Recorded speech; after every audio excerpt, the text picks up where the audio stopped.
अश्विन ने जिस तरीके से बल्लेबाजी की, मतलब स्ट्राइक रेट देखिए आप, ऐसा लग रहा है T20 मैच खेल रहे हैं, मतलब 92 से ज्यादा का स्ट्राइक रेट रहा है और गजब की बल्लेबाजी हुई है। अब सरफराज खान को मौका नहीं मिला प्लेइंग 11 में, लोग कह रहे हैं कि उन्होंने केएल राहुल को मौका देना चाहिए और केएल राहुल को मौका मिला भी। अब सरफराज के लिए आवाज उठ रही है कि क्या सेकंड टेस्ट मैच में ड्रॉप किए जाएंगे केएल राहुल? इतना जल्दी तो नहीं होगा, क्योंकि देखिए केएल राहुल के पास भी एक्सपीरियंस है। ऐसा नहीं कि यार केएल राहुल, अगर आप टेस्ट सीरीज रिकॉर्ड्स उठा के देखेंगे तो उन्होंने ऑस्ट्रेलिया में 100 बनाया है, साउथ अफ्रीका में उन्होंने 100 बनाया है।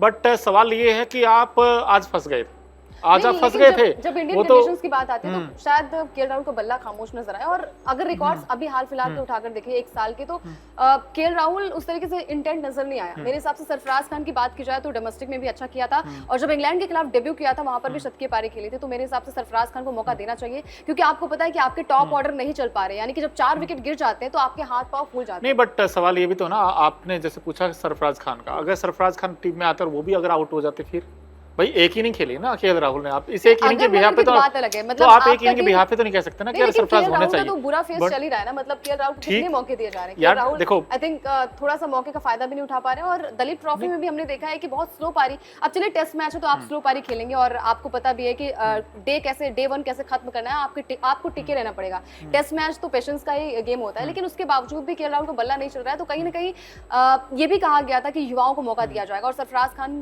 के रिकॉर्ड्स आप उठाकर देख लीजिए, अगर डोमेस्टिक की बात करें तो बहुत ही अच्छा रिकॉर्ड्स रहा है। और इंग्लैंड का के खिलाफ जब डेब्यू किया था अपना, हाल फिलहाल में अभी मैच जो हुआ था, वहां पर भी सरफराज खान का बल्ला चला था। तो मेरे हिसाब से बहुत अच्छी बैटिंग, मैं ये नहीं कह रहा हूँ सरफराज खान ने अंकिता बहुत अच्छी बैटिंग की है, बट सवाल ये है कि आप केएल राहुल का ब्लेम नहीं कर सकते, आप ऊपर के टॉप ऑर्डर को ब्लेम कर सकते हो। भाई सिंपल सी बात ये है, अब आप देखो कि आपका जो टॉप ऑर्डर ना तो स्पिन खेल पाता है। ब्लेम तो किए जाएंगे, क्योंकि नंबर 5 ऐसा स्लॉट होता है कि आप मैच को बिगाड़ भी सकते हो और बना भी सकते हो, और मैच बिगड़ा था तो आपको वहां पर रुकना था वहां पर। अरे मैं ये कह रहा हूँ, जो आपका टॉप ऑर्डर ना तो स्पिन खेल पाता है, ना वो तेज गेंदबाजी खेल पाता है। भाई श्रीलंका में स्पिन के सामने फंस गए, आज बांग्लादेश के सामने फंस गए। वो तो भला वो अश्विन जडेजा का जो आके नीचे से रन बना दिए। बिल्कुल उनकी तारीफ करें, लेकिन केएल राहुल को डिफेंड हम मेरे हिसाब से इसलिए नहीं करना चाहिए, क्योंकि नंबर 5 का स्लॉट ऐसा होता है कि कैसे आपको पारी को बड़ी पारी में तब्दील करना है। और खासकर जब आपके टॉप ऑर्डर बैट्समैन आउट हो जाते हैं, उसके बाद प्रेशर काफी ज्यादा रहता है। और सामने वाली टीम के बारे में आपको जब पता होता है कि क्लीन स्वीप करके आ रही है, तो डेफिनेटली वो प्रेशर और भी ज्यादा इंक्रीज हो जाता है। तो मेरे हिसाब से आपको क्या लगता है, केएल राहुल को आगे मौका मिलना चाहिए या फिर सरफराज को मिलना चाहिए? सेकंड टेस्ट में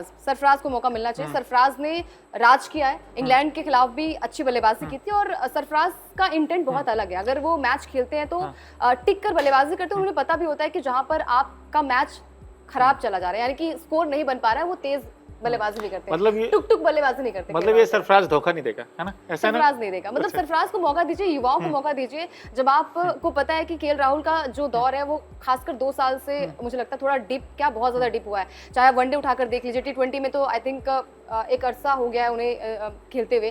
साथ ही साथ ओडीआई की बात करें, वहां पर भी उनका बल्ला खामोश नजर आया। T20 वर्ल्ड कप तो छोड़ दीजिए, लेकिन ओडीआई वर्ल्ड कप की जब बात होती है तो वहां पर भी केएल राहुल खामोश नजर आया, उनका बल्ला खामोश नजर आया। तो मेरे हिसाब से यहाँ पर सरफराज को ट्राई करना चाहिए, खासकर टेस्ट मैच के लिए। लेकिन अंकित, अब सिंपल सवाल आप भी बताइए दोस्तों, ये टेस्ट मैच खड़ा कहाँ? क्या इंडिया जीत गया पहले दिन? आपको लगता है भाई 339 हो गई, अगर यहाँ से 100-150 रन और बना ले, या मैं कह रहा हूँ 100 भी बना लिया, तब भी आप ये लगा लो 450 हो जाएगा। और 440 कभी आसान नहीं होता किसी भी टीम के लिए। ये पाकिस्तान तो है नहीं कि 450 बना के भी आप हार जाओगे, लेकिन यहाँ पर इंडिया अगर 450 बना देगा और उसके बाद तो विकेट और ज्यादा विकेट में दरारें आएंगी, क्योंकि रेड सोइल का विकेट है, धीरे धीरे टूटना स्टार्ट हो जाएगा। और अभी तो अच्छा खेल रहा है, नो डाउट बहुत अच्छा खेला अभी, क्योंकि जो पहला सेशन देखेंगे तो वहां पर तो गेंद समझ ही नहीं आ रहा, हिल रही थी।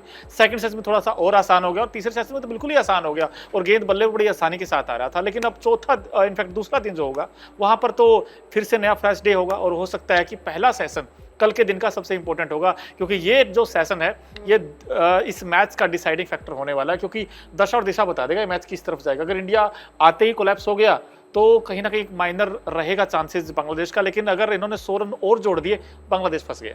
बिल्कुल, ये फर्स्ट तो आई थिंक आज भी गया है, क्योंकि 300 के पार स्कोर होना अपने आप में बहुत बड़ा चैलेंज हो जाता है। क्योंकि जब आपको पता होता है कि 100 रन के अंदर अंदर आपके 5 या 4 विकेट गिर गए हैं और बड़े विकेट्स गिर गए हैं, तो थोड़ा इजी हो जाता है सामने वाली टीम के लिए। लेकिन वहां पर जिस तरीके से कोलैप्स हुई बांग्लादेश की टीम, डेफिनेटली वहां पर गेंदबाजों ने थोड़ा सा निराश भी किया बांग्लादेश की टीम को। लेकिन मेरे हिसाब से कल का दिन जो होगा ना, वो टीम इंडिया के लिए ही फायदेमंद होगा, क्योंकि अगर यहाँ से 400 के पार का स्कोर हो जाता है, उसके बाद टीम इंडिया की बारी आती है गेंदबाजी की। डेफिनेटली हमारे पास बुमराह है, जब भी हमें विकेट्स की दरकार हुई है, चाहे आप वर्ल्ड कप उठाकर देख लीजिए, चाहे कुछ भी उठाकर देख लीजिए, जब भी विकेट्स की जरूरत हुई वहां पर बुमराह है और गुमराह करके चले गए। तो मेरे हिसाब से बुमराह, आपके पास सिराज भी एक एंड से, और आकाशदीप जो हाल फिलहाल में दलीप ट्रॉफी में एक इनिंग की बात करें या फिर दोनों इनिंग की बात करें, टोटल जो है वो 9 विकेट लिए। तो मेरे हिसाब से टीम इंडिया का दिन रहेगा कल के लिए। लेकिन आज तारीफ करनी बनेगी यहाँ पर जड्डू की और अश्विन की, जिस तरीके से उन्होंने मोर्चा संभाला। और जब यही सबक है, ये आईना है बड़े प्लेयर्स के लिए कि आप अगर नाम के बड़े हैं और मैच नहीं खेल रहे, खासकर डोमेस्टिक मैच नहीं खेल रहे हैं, और जब तक इंडियन कंडीशंस की बात करें वहां पर मैच नहीं खेलेंगे,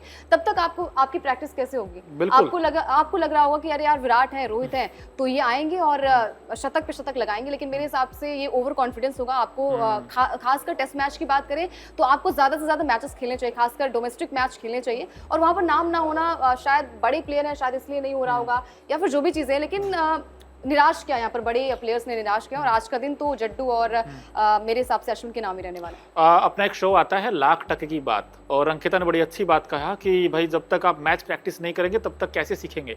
और आज अगर आप डिसमिसल देखेंगे, भाई विराट कोहली ने क्या किया, आज ड्राइव लगाते हुए आउट हुए ना, बिल्कुल आउटसाइड खाम का फालतू गेंद छेड़ी ना आपने। उनकी आदत ही है, वो आदत है, बाहर की गेंद पता नहीं क्यों छेड़ते हैं और कैच आउट हो जाते हैं। शुभमन गिल का विकेट, वो विकेट आपने फेंका, उन्होंने लिया नहीं है। उन्होंने जो विकेट लिया रोहित का लिया था, ड्रा के आउट किया था। रोहित को पहले परेशान किया शॉर्ट ऑफ लेंथ गेंद से, उसके बाद फिर अंदर आई, बाहर आई, और जब गेंद डिफेंस करते हुए रोहित आउट हुए तो वो दिखा रहा था रोहित भाई लंबे अरसे बाद क्रिकेट खेल रहे हैं। तो आप क्यों नहीं खेले दलीप ट्रॉफी टूर्नामेंट, ये क्वेश्चन मार्क रहेगा। नंबर 1 चीज।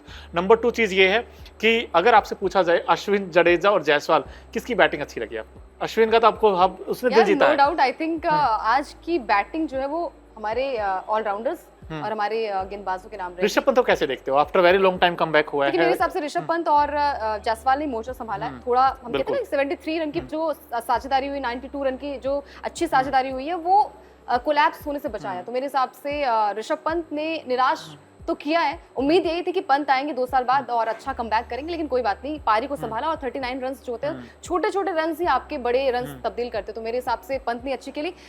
गिल को पता नहीं क्या हो गया, गिल युवा खिलाड़ी है और वो जोश नजर नहीं आया आज, इंटेंट वो नजर नहीं आया जिस तरीके से वो आउट हुए। शायद हर कोई यही कह रहा है कि गिल को मौका क्यों दिए जा रहे हैं नंबर 3 पर, खासकर बल्लेबाजी के लिए। और नंबर 3 पर ये स्लॉट ऐसा है, मोनू, ये चीज़ें होती हैं कि आपके पास बहुत ज़्यादा गेंदें होती है आपको खेलने के लिए, आपके पास पेशेंस लेवल बहुत ज़्यादा होता है कि आप पिच पर टिके रहें और किस तरीके से बल्लेबाजी करें। सोचने का टाइम आपके पास ज़्यादा होता है, यानी कि जो हमारे टॉप ऑर्डर बैट्समैन होते हैं उनके पास सोचने का टाइम ज़्यादा होता है। तो वो टाइम का यूटिलाइज आई थिंक गिल नहीं कर पाए। खैर कोई बात नहीं, सेकंड टेस्ट मैच में सेकंड इनिंग में देखते हैं कि क्या कुछ, शायद यही जो घायल शेर है ना, शायद वहाँ पर थोड़ा खूंखार नजर आए। बिल्कुल, आई होप दोस्तों आपको बड़ा मजा आया होगा, क्योंकि अब फर्स्ट डे अगर आप उठाकर देखोगे, भाई पहले इंडिया कोलैप्स हुआ, बांग्लादेश ने शानदार कमबैक किया, फिर इंडिया ने कमबैक किया, बांग्लादेश नीचे आ गया। अब सेकंड डे क्या होगा? क्या भारत इस वक्त चढ़कर खेल रहा है? क्या बांग्लादेश कमबैक करेगा दोबारा? और क्या भारतीय टीम दूसरे दिन ही मैच अपने नाम कर ले? कमेंट बॉक्स में अपनी राय जरूर बताएं। और अभी तक अगर आपने न्यूज नेशन और न्यूज नेशन स्पोर्ट्स को सब्सक्राइब नहीं किया है तो फटाफट कर दीजिए।